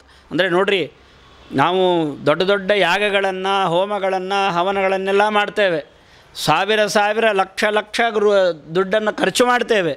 ಇಷ್ಟೆಲ್ಲ ಮಾಡಿಯೂ ಅದನ್ನು ನಾವು ಪರಮಾತ್ಮನಿಗೆ ಅರ್ಪಿಸಲಿಲ್ಲ ಅಂದರೆ ಅದು ಭಗವಂತನ ಪ್ರೀತಿಯೇ ಆಗೋದಿಲ್ಲ ಅಂತ. ಏನು ಮಾಡಿದ ಪ್ರಯೋಜನ? ಸಂಪೂರ್ಣ ಸಂಪತ್ತು ವ್ಯರ್ಥವಾಗಿಬಿಡ್ತದೆ. ಆದ್ದರಿಂದ ಈ ಸಂಕಲ್ಪ, ಪ್ರಾರಂಭದಲ್ಲಿ ಸಂಕಲ್ಪ, ಕೊನೆಗೆ ಕೃಷ್ಣಾರ್ಪಣ. ಆ ಕೃಷ್ಣಾರ್ಪಣ ಅಂದರೆ ಆಚಾರ್ಯರು ಕೃಷ್ಣಾರ್ಪಣ ಅಂತ ಆಚಾರ್ಯರ ಬಾಯಲ್ಲಿ ಹೇಳ್ತಿರ್ತಾರೆ, ನಾವು ಬರೀ ಮಂತ್ರಾಕ್ಷತೆ ನೀರು ಬಿಡ್ತೀವಿ. ಇದು ಆಚಾರ್ಯರು ಮಾಡಿದ ಕೃಷ್ಣಾರ್ಪಣ, ನಾವು ಮಾಡಲಿಲ್ಲ. ಅವರು ಯಾರೋ ಪುರೋಹಿತರು ಹೇಳಿದರು, ಕೃಷ್ಣಾರ್ಪಣ ಅಂತ ನೀರು ಬಿಡ್ರಿ ಅಂತ ಹೇಳಿದರು. ನಾವು ಬಾಯಲ್ಲಿ ಏನು ಹೇಳಲೇ ಇಲ್ಲ, ಕೈಯಲ್ಲಿ ನೀರು ಹಾಕಿ ಬಿಟ್ಬಿಟ್ವಿ. ಈಗ ಕೈಯಲ್ಲಿ ನೀರು ಹಾಕೋದು ಕೃಷ್ಣಾರ್ಪಣ ಅಲ್ಲ, ಅವರು ಕೃಷ್ಣಾರ್ಪಣ ಅಂದರು. ಕೆಲಸ ಮಾಡಿದ್ದು ನಾವು, ಯಾರಿಗೆ ಫಲ ಕೊಡಬೇಕೋ ದೇವರಿಗೆ ಗೊತ್ತು. ಆದ್ದರಿಂದ ಇದನ್ನು ನಾವು ಗಮನಿಸಬೇಕು. ಮಾಡಿದಂತಹ ಕೆಲಸ ಅದು ಭಗವಂತನಿಗೆ ಪ್ರೀತಿಯಾಗಬೇಕು ಅಂದರೆ ಅದನ್ನು ಕೃಷ್ಣಾರ್ಪಣ ಅಂತ ಹೇಳಬೇಕು, ಅದನ್ನು ಚೆನ್ನಾಗಿ ಅರ್ಪಣೆಯನ್ನು ಮಾಡಬೇಕು ಅಂತ ಬಹಳ ಹೇಳ್ತಾ ಇದ್ದಾರಂತೆ. ಮತ್ತು ಅಷ್ಟೇ ಅಲ್ಲ, ಯಸ್ಯಾವತಾರ ಗುಣಕರ್ಮ ವಿಡಂಬನಾನಿ, ಯಾವ ವ್ಯಕ್ತಿಗಳು ಅಸುವಿಗಮೇ ವಿವಶಾಗೃಣಂತಿ. ಅಸು ಅಂದರೆ ಪ್ರಾಣ, ಅಸು ವಿಗಮ ಅಂದರೆ ಪ್ರಾಣ ಹೋಗುವ ಸಮಯ. ಯಾವ ವ್ಯಕ್ತಿ ತಾನು ಪ್ರಾಣ ಹೋಗುವಂತಹ ಸಮಯದಲ್ಲಿ ಪರಮಾತ್ಮನಲ್ಲೇ ಭಕ್ತಿಯನ್ನು ಇಟ್ಟುಕೊಂಡು ಶ್ರದ್ಧೆಯಿಂದ ಅವನನ್ನು ಸ್ತೋತ್ರ ಮಾಡಿದರೆ, ಅವನನ್ನು ಸ್ಮರಣೆ ಮಾಡಿಕೊಂಡ್ರೆ, ಅವನ ಹೆಸರನ್ನು ಹೇಳಿದರೆ ಸಾಕು, ತೇ ನೈಕ ಜನ್ಮ ಶಮಲಂ ಸಹಸೈವ ಹಿತ್ವ. ಒಂದಲ್ಲ ಎರಡಲ್ಲ, ಅನೇಕ ಜನ್ಮಗಳಲ್ಲಿ ಮಾಡಿದಂತಹ ಪಾಪವನ್ನು ಒಂದು ಕ್ಷಣದಲ್ಲೇ ಕಳ್ಕೊಂಡು ಬಿಡ್ತಾರಂತೆ. ಏನು ಮಾಡಿದಾಗ? ಅಂತ್ಯಕಾಲದಲ್ಲಿ ಪ್ರಾಣ ಹೋಗುವಂತಹ ಸಮಯದಲ್ಲಿ ಪರಮಾತ್ಮನನ್ನು ಸ್ತೋತ್ರ ಮಾಡಬೇಕು, ಸ್ಮರಣೆ ಮಾಡಬೇಕು, ಚಿಂತನೆ ಮಾಡಬೇಕು. ಹೀಗೆ ಮಾಡಿದರೆ ಅವರು ಅಂತಹ ಲೋಕವನ್ನೇ ಹೊಂದುತ್ತಾ ಇದ್ದಾರೆ, ಪಾಪಗಳನ್ನೆಲ್ಲ ಪರಿಹಾರ ಮಾಡಿಕೊಳ್ತಾ ಇದ್ದಾರೆ. ಅಂದ ಮೇಲೆ ಯಾರು ಜೀವನ ಪೂರ್ತಿ ಸಾಧನೆಯನ್ನು ಮಾಡಿದ್ದಾರೋ ಅವರಿಗೆ ಪರಮಾತ್ಮ ಪ್ರೀತನಾಗಿ ಮೋಕ್ಷ ಕೊಡ್ತಾನೆ ಅಂತ ಪ್ರತ್ಯೇಕವಾಗಿ ಹೇಳಬೇಕಾ ಅಂತ ಹೀಗೆ ಬಹಳ ಅದ್ಭುತವಾಗಿ ಸ್ತೋತ್ರವನ್ನು ಮಾಡ್ತಾ ಇದ್ದಾರಂತೆ. ಇಷ್ಟೆಲ್ಲ ಸ್ತೋತ್ರ ಮಾಡಿದ ಮೇಲೆ ಕೊನೆಗೆ ಅವರೇ ಹೇಳ್ತಾರೆ, ನಿನ್ನ ನಾಭಿಕಮಲದಿಂದ ನಾನು ಬಂದಿದ್ದೇನೆ. ನಾನಷ್ಟೇ ಅಲ್ಲ, ಸೃಷ್ಟಿ ಮಾಡುವ ನಾನು ಮಾತ್ರ ಅಲ್ಲ, ಸಂಹಾರ ಮಾಡುವ ರುದ್ರದೇವರು ಕೂಡ ನಿನ್ನ ಉದರ ಕಮಲದಲ್ಲೇ ಇದ್ದಾರೆ. ನನ್ನ ಒಳಗೆ ನೀನಿದ್ದಿ, ನಿನ್ನ ಒಳಗೆ ನಾವಿದ್ದೇವೆ, ಎರಡೂ ಹೌದು. ನಮ್ಮ ಒಳಗೆ ಅಂತರ್ಯಾಮಿಯಾಗಿ, ಪ್ರೇರಕನಾಗಿ, ಸೃಷ್ಟಿಕರ್ತನಾಗಿ ನೀನಿದ್ದಿ. ನಾವೆಲ್ಲರೂ ನಿನ್ನ ಒಳಗೆ ಇದ್ದುಕೊಂಡೇ ಹೊರಗೆ ಬಂದವರಾದ್ದರಿಂದ ನಿನ್ನ ಒಳಗೆ ನಾವು ಇದ್ದೇವೆ. ಹಾಗೆ ಆ ಬ್ರಹ್ಮಣಿ ಬ್ರಹ್ಮರೂಪೋಸವು ಶಿವರೂಪಿ ಶಿವೇ ಸ್ಥಿತಃ ಅಂತ ಹೇಳುವ ಹಾಗೆ ನಮ್ಮೆಲ್ಲರ ಒಳಗೆ ನೀನಿದ್ದುಕೊಂಡು ಈ ಎಲ್ಲ ಕೆಲಸಗಳನ್ನು ನೀನು ಮಾಡ್ತಾ ಇದ್ದಿ. ಆದ್ದರಿಂದ ನೀನೀಗ ನನಗೆ ಜ್ಞಾನೋಪದೇಶವನ್ನು ಮಾಡಬೇಕು. ನೀನು ಕೊಟ್ಟಂತಹ ಜ್ಞಾನದಿಂದ ನಾನು ಈಗ ಹಿಂದೆ ಎಲ್ಲ ಬೇರೆ ಬೇರೆ ಕಲ್ಪಗಳಲ್ಲಿ ಹೇಗೆ ಸೃಷ್ಟಿ ಆಗಿತ್ತೋ ಅದೇ ಕ್ರಮದಲ್ಲಿ ನಾನು ಕೂಡ ಸೃಷ್ಟಿಯನ್ನು ಮಾಡಬೇಕಾಗಿದೆ. ನೀನು ಜ್ಞಾನವನ್ನು ನನಗೆ ಉಪದೇಶ ಮಾಡಬೇಕು ಅಂತ ಪ್ರಾರ್ಥನೆಯನ್ನು ಮಾಡಿಕೊಳ್ತಾ ಇದ್ದಾರೆ. ಈ ರೀತಿಯಾಗಿ ಬ್ರಹ್ಮದೇವರು ಮಾಡಿದಂತಹ ಪ್ರಾರ್ಥನೆಯಿಂದ ಪರಮಾತ್ಮ ತಾನು ಕಣ್ಣು ಬಿಟ್ಟು ಎದ್ದಿದ್ದಾನೆ. ಎದ್ದು ಅವನು ಮಾಡಿದಂತಹ ಸ್ತೋತ್ರದಿಂದ ಸಂತುಷ್ಟನಾಗಿ ಮಾತನಾಡ್ತಾ ಇದ್ದಾನಂತೆ. ಪರಮಾತ್ಮ ವೇದಗರ್ಭ ಅಂತ ಸಂಬೋಧನೆ ಮಾಡ್ತಾ ಇದ್ದಾನೆ. ಕಣ್ಣು ಬಿಟ್ಟು ಎದ್ದಂತಹ ಪರಮಾತ್ಮ ಬ್ರಹ್ಮದೇವರಿಗೆ ವೇದಗರ್ಭ ಅಂತ, ಅಂದರೆ ಎಲ್ಲ ವೇದಗಳಿಂದ ಸ್ತೋತ್ರ ಮಾಡಲ್ಪಟ್ಟವ ನೀನು, ಮುಖ್ಯವಾಗಿ ಅಲ್ಲ ಮುಖ್ಯವಾಗಿ ಸ್ತೋತ್ರ ಮಾಡಲ್ಪಟ್ಟವನು ಪರಮಾತ್ಮನೇ ಆದ್ದರಿಂದ ನೀನು ಬಹಳ ದುಃಖ ಪಡಬೇಡ ಅಂತ. ಯಾಕೆಂದರೆ ಬ್ರಹ್ಮದೇವರಿಗೆ ದುಃಖ ಆಯಿತು, ನಾನು ಇಷ್ಟೆಲ್ಲ ಸೃಷ್ಟಿ ಮಾಡಬೇಕು ಅಂತ ಬಂದಿದ್ದೇನೆ, ಸೃಷ್ಟಿ ಮಾಡಲಿಕ್ಕೆ ಜ್ಞಾನವೇ ಇಲ್ಲ, ಏನು ಮಾಡಬೇಕು ಅಂತ ದುಃಖಿತವಾಗಿ ಬ್ರಹ್ಮದೇವರು ಪ್ರಾರ್ಥನೆ ಮಾಡಿಕೊಂಡಿದ್ದರು. ಆ ಪ್ರಾರ್ಥನೆಯನ್ನು ಮನ್ನಿಸಿ ಪರಮಾತ್ಮ ಪ್ರಾರಂಭದಲ್ಲಿ ಹೇಳ್ತಾ ಇದ್ದಾನೆ, ದುಃಖ ಪಡಬೇಡ, ಸೃಷ್ಟಿಯಲ್ಲಿ ನೀನು ಪ್ರವೃತ್ತನಾಗು ಅಂತ. ಆಗಲೇ ಹೇಳಿದ ಹಾಗೆ ಮನೆಯಲ್ಲಿ ಎಲ್ಲ ಪದಾರ್ಥಗಳಿದೆ, ಆ ಪದಾರ್ಥಗಳನ್ನಿಟ್ಕೊಂಡು ಅಡುಗೆ ಹೇಗೆ ಮಾಡಬೇಕು ಅಂತ ಗೊತ್ತಿಲ್ಲ ಅಂತ ಹೇಳಿ ಇವತ್ತು ಮಧ್ಯಾಹ್ನ ಊಟ ಆಗಬೇಕು, ಅಡುಗೆ ಹೇಗೆ ಮಾಡಬೇಕು ಅಂತ ಗೊತ್ತಿಲ್ಲ, ನಾನು ಟ್ರೈನಿಂಗ್ ತೊಗೊಂಡು ಬಂದು ಅಡುಗೆ ಮಾಡ್ತೇನೆ ಅಂದರೆ ಅಡುಗೆ ಯಾವಾಗ ಆಗಬೇಕು, ಊಟ ಯಾವಾಗ ಮಾಡಬೇಕು? ಅದಕ್ಕೆ ಮನೇಲಿರೋರು ಏನು ಮಾಡ್ತಾರೆ, ಏನು ಹೇಳ್ತಾರೆ, ಶುರು ಮಾಡಿ, ನಾ ಇಲ್ಲ ಪಕ್ಕದಲ್ಲಿ ನಿಂತ್ಕೊಂಡು ಹೇಳ್ಕೊಡ್ತೀನಿ ಅಂತ. ಪರಮಾತ್ಮನೂ ಹಾಗೆ ಹೇಳಿದನಂತೆ, ಸೃಷ್ಟಿಯ ಕೆಲಸದಲ್ಲಿ ನೀವು ಪ್ರವೃತ್ತರಾಗಿರಿ, ಒಳಗೆ ನಿಂತು ನಾ ಪ್ರೇರಣೆ ಮಾಡ್ತೇನೆ, ನೀವೇನು ವಿಚಾರ ಮಾಡಬೇಕಾದ್ದಿಲ್ಲ ಅಂತ ಹೇಳಿ ಆ ಪರಮಾತ್ಮ ಸಂಪೂರ್ಣವಾದ ಅನುಗ್ರಹವನ್ನು ಮಾಡ್ತಾ ಇದ್ದಾನಂತೆ.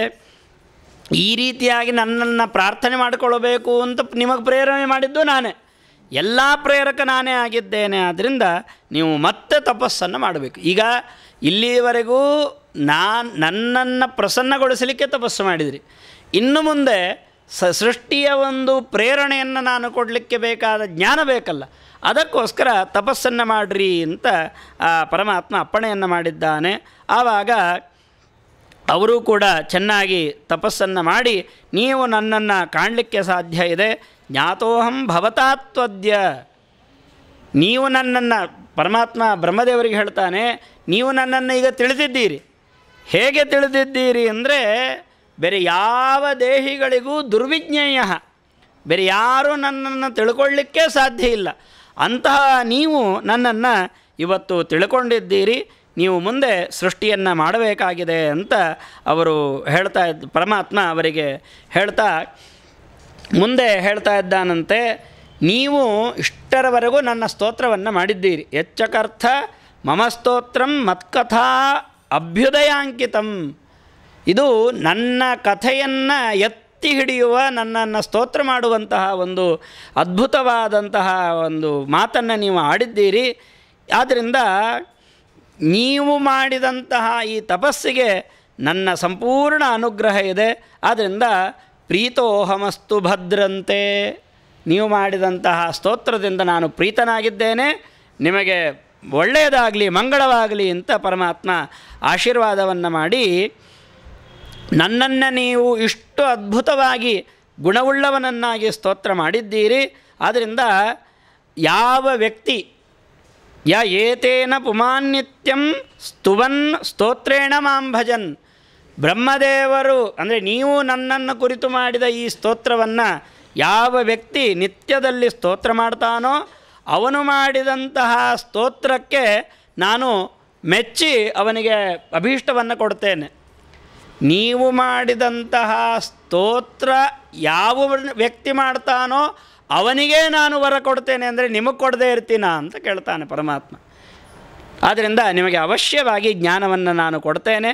ಆದ್ದರಿಂದ ಬೇರೆ ಬೇರೆಯವರು ಬೇರೆ ಬೇರೆ ವಿಧವಾಗಿ ಮಾಡ್ತಾರೆ, ಅದ್ಭುತವಾದ ಯಜ್ಞಗಳನ್ನು ಮಾಡ್ತಾರೆ, ದಾನಗಳನ್ನು ಮಾಡ್ತಾರೆ, ಸಮಾಧ್ಯವಸ್ಥೆಗೆ ಹೋಗ್ತಾರೆ.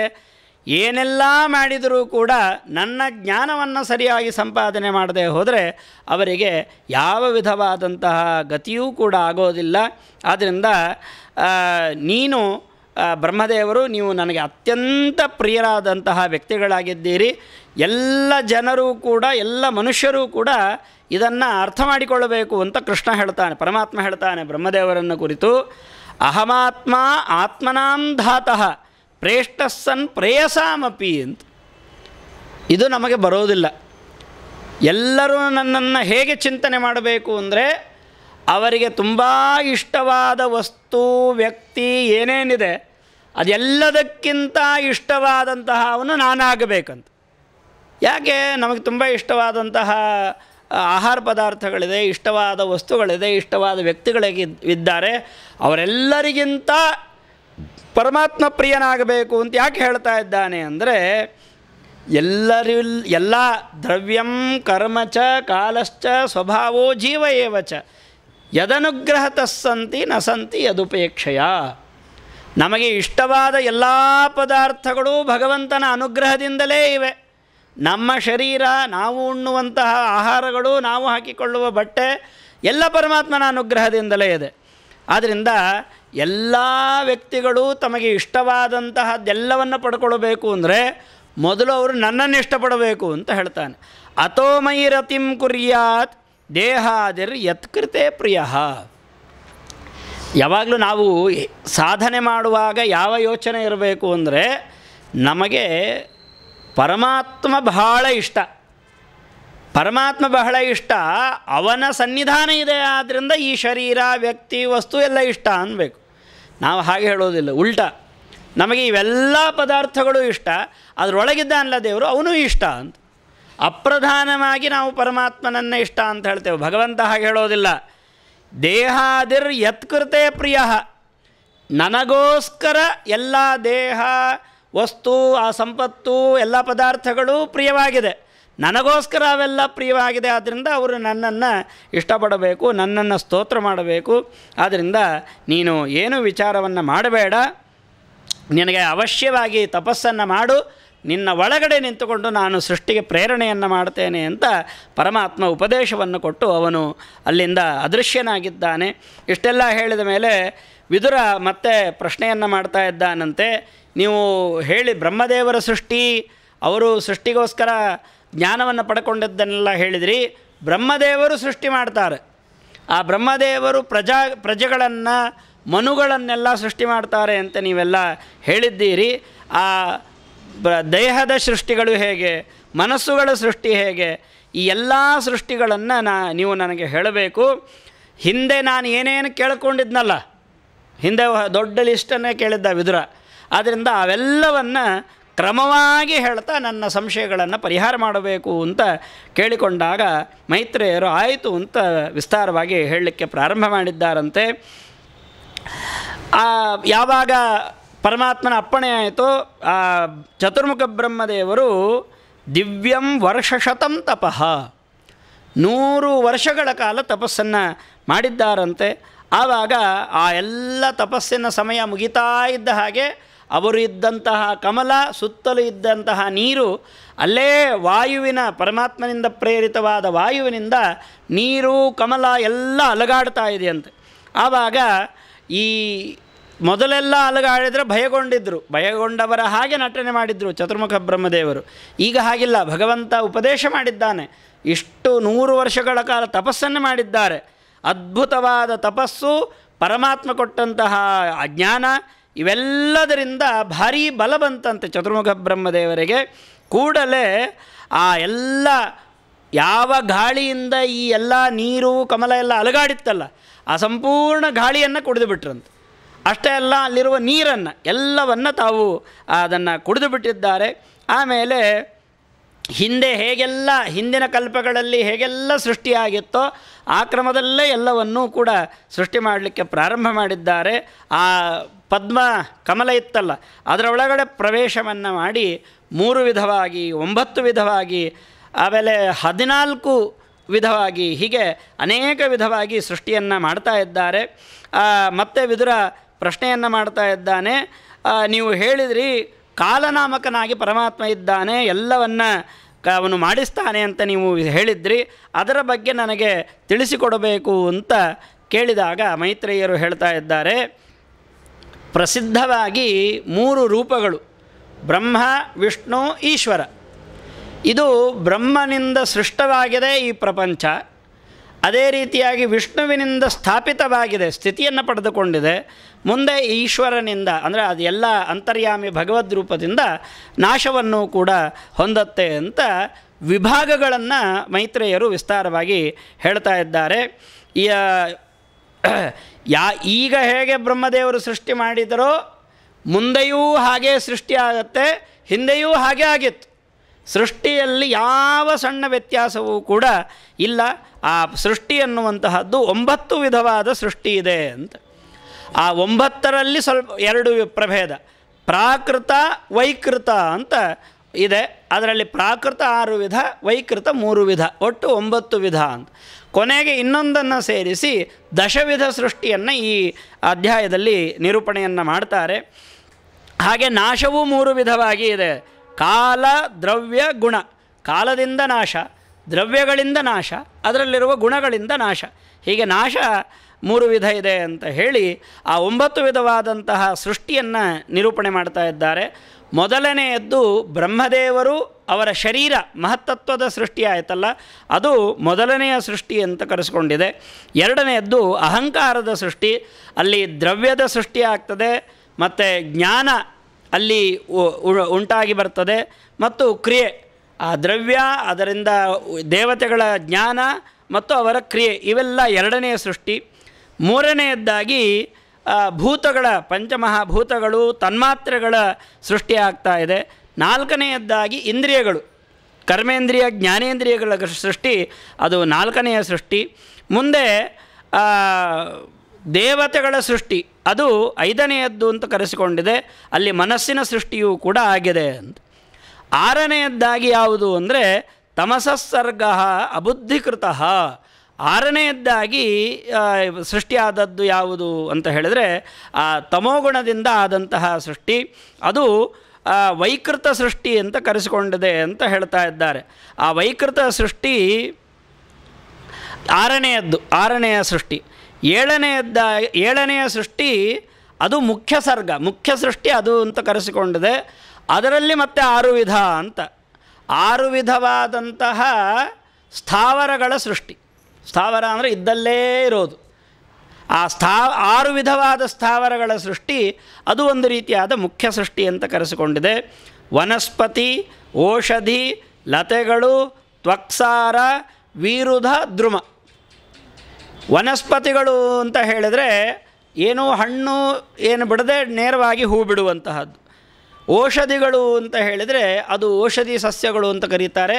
ಅವೆಲ್ಲ ಅದರಿಂದ ಜನರಿಗೆ ಎಲ್ಲ ರೋಗಗಳ ಪರಿಹಾರ ಆಗ್ತದೆ. ಲತಾ ಅಂತ ಹೇಳಿದರೆ ಬಳ್ಳಿಗಳು. ತ್ವಕ್ಸಾರ ಅಂದರೆ ತೊಗಟೆ ದಪ್ಪ, ಒಳಗಡೆ ಟೊಳ್ಳು, ಬಿದಿರು, ಇವೆಲ್ಲ ತ್ವಕ್ಸಾರ ಅಂತ ಕರೆಸಿಕೊಂಡಿದೆ. ವೀರುಧ ಅಂತ ಹೇಳಿದರೆ ಪೊದೆಗಳು, ಅದನ್ನು ವೀರುಧ ಅಂತ ಪ್ರಭೇದ.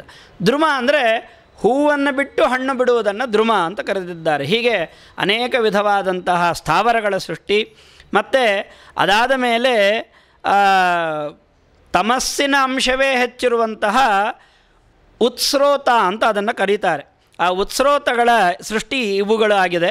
ಮತ್ತು ಮುಂದೆ ಅಂದರೆ ಉತ್ಸ್ರೋತ ಅಂತ ಹೇಳಿದರೆ ಎಲ್ಲ ಗಿಡಮರಗಳೆಲ್ಲ ಉತ್ಸ್ರೋತ ಅಂತ ಕರೆಸಿಕೊಂಡಿದೆ.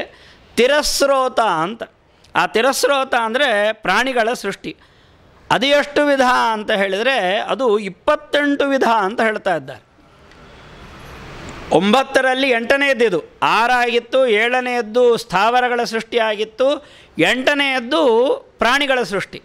ಆ ಪ್ರಾಣಿಗಳಲ್ಲಿ 28 ವಿಧವಾದಂತಹ ಪ್ರಾಣಿಗಳ ಸೃಷ್ಟಿಯಾಗಿದೆಯಂತೆ. ಅದನ್ನು ತುಂಬ ವಿಸ್ತಾರವಾಗಿ ಹೇಳ್ತಾ ಇದ್ದಾರೆ. ಆ ಪ್ರಾಣಿಗಳಲ್ಲಿ ಘ್ರಾಣಜ್ಞಾಹ ಅಂತಂದರೆ ವಾಸನೆಯಿಂದಲೇ ಅವು ಎಲ್ಲದರ ಜ್ಞಾನವನ್ನು ಪಡೆದುಕೊಳ್ಳುವಂತಹವುಗಳು, ಅವುಗಳು ಪ್ರಾಣಿಗಳು. ಅದರಲ್ಲಿ 28 ಪ್ರಭೇದಗಳನ್ನು ಒಂದೊಂದು ಹೆಸರು ಹೇಳಿದ್ದಾರೆ. ಸಂಗ್ರಹ ಮಾಡಿ ಹೇಳೋದಾದರೆ ಗೊರಸು ಅಂತ ಹೇಳ್ತೇವೆ, ಪಾದದಲ್ಲಿ ಸೀಳುವಿಕೆ. ದ್ವಿಷಫ ಅಂದರೆ ಆ ಕಾಲಿನ ಗೊರಸಿನಲ್ಲಿ ಸೀಳಿ ಇರುವಂತಹದ್ದು ಹಸು ಮೊದಲಾದಂತಹವುಗಳು. ಅದರಲ್ಲಿ 9 ವಿಧವಾದಂತಹ ಪ್ರಾಣಿಗಳಂತೆ. ಏಕಶಫ ಕುದುರೆ, ಆ ಕುದುರೆ ಮೊದಲಾದಂತಹವುಗಳು 6 ವಿಧವಾದ ಪ್ರಾಣಿಗಳು. ಏಕಶಫ ದ್ವಿಶಫ ಅಂದರೆ ಒಂದೇ ಇರೋದು 2 ಸೀಳಿದ್ದು, 5 ಸೀಳಿದ್ದು ಅಂದರೆ 5 ಬೆರಳುಗಳ ಹಾಗೆ ಇರುವಂತಹದ್ದು ಸಿಂಹ ಮುಂತಾದಂತಹ ಪ್ರಾಣಿಗಳು. ಅದೇ ರೀತಿಯಾಗಿ ಜಲಚರ ಪ್ರಾಣಿಗಳು, ಆಕಾಶದಲ್ಲಿ ಹಾರುವ ಪಕ್ಷಿಗಳು. ಹೀಗೆ ಅದರಲ್ಲೂ ಪಕ್ಷಿಗಳಲ್ಲೂ ಕೂಡ ಗರುಡ, ಹದ್ದು ಇವುಗಳ ಪ್ರಭೇದ ಬೇರೆ. ಹಾಗೇ ಪಕ್ಷಿಗಳು ಕಾಗೆ ಮುಂತಾದಂತಹ ಪಕ್ಷಿಗಳು ಬೇರೆ ಅಂತ ಅವುಗಳನ್ನು ಅನೇಕ ವಿಧವಾಗಿ ಹೇಳ್ತಾ ಇದ್ದಾರೆ. ಅರ್ವಾಕ್ಸ್ರೋತಸ್ತು ನವಮಃ. ಅರ್ವಾಕ್ಸ್ರೋತರು ಅಂದರೆ ನಾವು ಮನುಷ್ಯರು. ಇವರು 9ನೆಯ ಪ್ರಭೇದವಾಗಿ ಇದ್ದಾರೆ. ಅವರೇ ಮನುಷ್ಯರು ಅಂತ ಕರೆಸಿಕೊಂಡಿದ್ದಾರೆ. ರಜಸ್ಸಿನ ಅಂಶ ಅವರಲ್ಲಿ ಹೆಚ್ಚು ಇದೆ. ಕರ್ಮಪರಾಹ ದುಃಖೇಚ ಸುಖಮಾನಿನಃ ಅಂತ ನಮ್ಮ ಹಣೆ ಬರ ಹೇಳ್ತಾ ಇದ್ದಾರೆ. ಕರ್ಮಪರಾಹ ಯಾವಾಗಲೂ ಕರ್ಮದಲ್ಲೇ ಹೆಚ್ಚು, ಜ್ಞಾನದಲ್ಲಿ ಹೆಚ್ಚು ಪ್ರವೃತ್ತಿ ಇಲ್ಲ. ದುಃಖೇಚ ಸುಖಮಾನಿನಃ, ದುಃಖವನ್ನೇ ಸುಖ ಅಂತ ಭಾರೀ ಅಭಿಮಾನ ಪಡುವಂತಹವರು ಮನುಷ್ಯರಾಗಿದ್ದಾರೆ. ಹೀಗೆ ಮುಂದೆ ವೈಕಾರಿಕ ಸೃಷ್ಟಿ ಆಗ್ತದೆ. ಅದು ದೇವತೆಗಳ ಸೃಷ್ಟಿ. ಅದು 8 ವಿಧವಾಗಿ ಇದೆ. ಅದು ವಿಬುಧರು ಅಂದರೆ ದೇವತೆಗಳು, ಪಿತೃಗಳು, ಅಸುರರು, ಗಂಧರ್ವಾಪ್ಸರಸರು, ಸಿದ್ಧರು, ಯಕ್ಷರಕ್ಷರು, ಚಾರಣರು, ಭೂತಪ್ರೇತ ಪಿಶಾಚ ಮತ್ತು ಕಿನ್ನರರು, ಇವೆಲ್ಲ ಹೀಗೆ 8 ಪ್ರಭೇದ ಆಗಿದೆ. ಅವರನ್ನೂ ಸೇರಿಸಿಕೊಂಡ್ರೆ 10 10 ವಿಧವಾದಂತಹ ಒಂದು ಸೃಷ್ಟಿಯನ್ನು ನಾನು ಈಗ ಹೇಳಿದ್ದೇನೆ. ಮುಂದೆ ಮನ್ವಂತರಗಳು ಎಲ್ಲ ರಾಜರುಗಳ ವಂಶದ ಒಂದು ಕಥೆಯನ್ನು ಹೀಗೆ ಅವನ್ನೆಲ್ಲ ನಾನು ವಿಸ್ತಾರವಾಗಿ ಹೇಳ್ತೇನೆ. ಪರಮಾತ್ಮ ಸೃಷ್ಟಿ ಮಾಡಿದ ಎಲ್ಲ ಪದಾರ್ಥಗಳಲ್ಲೂ ಒಂದೊಂದು ರೂಪದಿಂದ ಪರಮಾತ್ಮ ಪ್ರವೇಶ ಮಾಡಿದ್ದಾನೆ. ಯಾಕೆಂದರೆ ಅದರಲ್ಲಿ ಕೆಲಸಗಳನ್ನು ಮಾಡಿಸಬೇಕಲ್ಲ, ಎಲ್ಲ ಕಡೆ ಭಗವಂತ ತಾನು ಮಾಡಿದ್ದಾನಂತೆ. ಈ ಸೃಷ್ಟಿಯಲ್ಲಿ ಯಾವುದು ಮೊದಲು ಆಮೇಲೆ ಅಥವಾ ಹಿಂದೆ ಮುಂದೆ ಅಂತ ಒಂಚೂರು ಬದಲಾಯಿಸೋ ಹಾಗಿಲ್ಲಂತೆ. ಒಂದು ಒಳ್ಳೆಯ ಉದಾಹರಣೆಯನ್ನು ಹೇಳ್ತಾರೆ. ನದ್ಯಾಂ ಭ್ರಾಮ್ಯದ್ಭ್ರಮೇರಿವ ಅಂತ. ನದಿಯಲ್ಲಿ ಸುಳಿ ಆಗ್ತಿರ್ತದೆ. ಸುಳಿ ಆಗೋದು ಒಂದು ಸುಳಿ ಹಿಂಗೊಳಗೆ ಹೋಗುತ್ತೆ, ಮತ್ತೊಂದು ಬರುತ್ತೆ, ಮತ್ತೆ ಸುಳಿ ಒಳಗೆ ಹೋಗುತ್ತೆ. ಅದರಲ್ಲಿ ಮೊದಲನೇದು ಯಾವುದು ಕೊನೆಯದ್ದು ಯಾವುದು ಅಂತ ಹೇಳಲಿಕ್ಕೆ ಬರೋದಿಲ್ಲ. ಇನ್ನೂ ಅರ್ಥವಾಗೋ ಹಾಗೆ ಹೇಳಬೇಕಾದ್ರೆ ಅಲೆಗಳು ತೀರಕ್ಕೆ ಅಪ್ಪಳಿಸ್ತಾ ಇರ್ತದೆ ಸಮುದ್ರದಲ್ಲಿ. ಅದರಲ್ಲಿ ಮೊದಲನೇ ಅಲೆ, ಎರಡನೇ ಅಲೆ, ಮೂರನೇ ಅಲೆ ಅಂತಿಲ್ಲೇ ಇಲ್ಲ, ಸತತವಾಗಿ ಅಲೆಗಳು ಬರ್ತಾನೆ ಇರ್ತವೆ. ಹಾಗೆ ಈ ಸೃಷ್ಟಿಯ ಪ್ರಕ್ರಿಯೆಯಲ್ಲಿ ಸೃಷ್ಟಿ, ಸ್ಥಿತಿ, ಲಯ, ನಿಯಮನ ಇದೇನು ಕ್ರಮ ಇದೆ, ಇದರಲ್ಲಿ ಮೊದಲು ಆಮೇಲೆ ಅಥವಾ ಇದು ನಂತರದಲ್ಲಿ ಆಯಿತು, ಇದು ಸ್ವಲ್ಪ ಆಯಿತು ಅನ್ನೋ ವ್ಯತ್ಯಾಸ ಇಲ್ಲ. ಏಕಪ್ರಕಾರವಾಗಿ ಎಲ್ಲವೂ ಕೂಡ ನಡೀತಾ ಇದೆ. ಅಲ್ಲಿ ಬಂದಂತಹ ಅದರ ಒಳಗೆ ಎಲ್ಲರ ಒಳಗೆ ಪ್ರವೇಶ ಮಾಡಿದಂತಹ ದೇವತೆಗಳು, ಅಸುರರು ಎಲ್ಲ ಇದ್ದಾರಲ್ಲ, ಅವರೂ ಪ್ರತಿಕಲ್ಪದಲ್ಲಿ ಹಾಗೇ ಇರ್ತಾರಂತೆ. ಎಷ್ಟು ಅದ್ಭುತವಾದ ಪರಮಾತ್ಮನ ಸೃಷ್ಟಿ ಅಂದರೆ ನಾಮರೂಪಾಭ್ಯಾಂ ಮನ್ವಂತರ ಅಂತಾರೆ. ಪ್ರತಿ ಮನ್ವಂತರದಲ್ಲೂ ಕೂಡ ಅದೇ ಹೆಸರಿನಿಂದ ದೇವತೆಗಳು ಇರ್ತಾರೆ. ಒಳಗಿರುವ ದೇವತೆಗಳು ಬೇರೆ.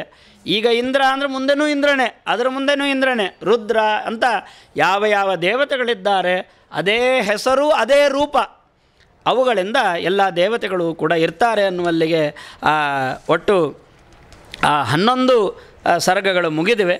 ಮುಂದೆ ವಿಸ್ತಾರವಾಗಿ ಕಾಲದ ಪರಿಮಾಣವನ್ನು ನಾವೇನೀಗ ತಿಥಿ, ವಾರ, ನಕ್ಷತ್ರ, ಅಯನ, ಸಂವತ್ಸರ ಅಂತ ಹೇಳಿಕೊಳ್ತಾ ಇದ್ದೇವೆ. ಅದೆಲ್ಲದರ ವಿಸ್ತಾರದ ಒಂದು ಪರಿಮಾಣವನ್ನೆಲ್ಲ ಹೇಳಿ ಅದಾದ ಮೇಲೆ ಮುಂದೆ ನಮಗೆ ಹಿರಣ್ಯಕಶಿಪು ಅವರ ಕಥೆಗಳೆಲ್ಲ, ಹಿರಣ್ಯಕಶಿಪು ಅಂದರೆ ಅವರ ಸೃಷ್ಟಿಯನ್ನು ಮಾತ್ರ ಹೇಳಿ ಕರ್ದಮರ ಪ್ರಸಂಗ ಬಂದು, ದೇವಹೂತಿಯ ಪ್ರಸಂಗ ಬಂದು, ಕಪಿಲನಾಮಕ ಪರಮಾತ್ಮನ ಉಪದೇಶವಾದರೆ ಅಲ್ಲಿಗೆ ಈ ಒಂದು 3ನೆಯ ಸ್ಕಂಧ ಮುಗೀತದೆ. ಅದನ್ನು ಯಥಾಶಕ್ತಿ ಮುಂದಿನ ದಿನಗಳಲ್ಲಿ ನೋಡೋಣ ಅಂತ ಹೇಳ್ತಾ ಇವತ್ತಿನ ಚಿಂತನೆಯನ್ನು ಇಲ್ಲಿಗೆ ಮುಗಿಸ್ತಾ ಇದ್ದೇನೆ. ಶ್ರೀಕೃಷ್ಣ ಅರ್ಪಣಮಸ್ತು.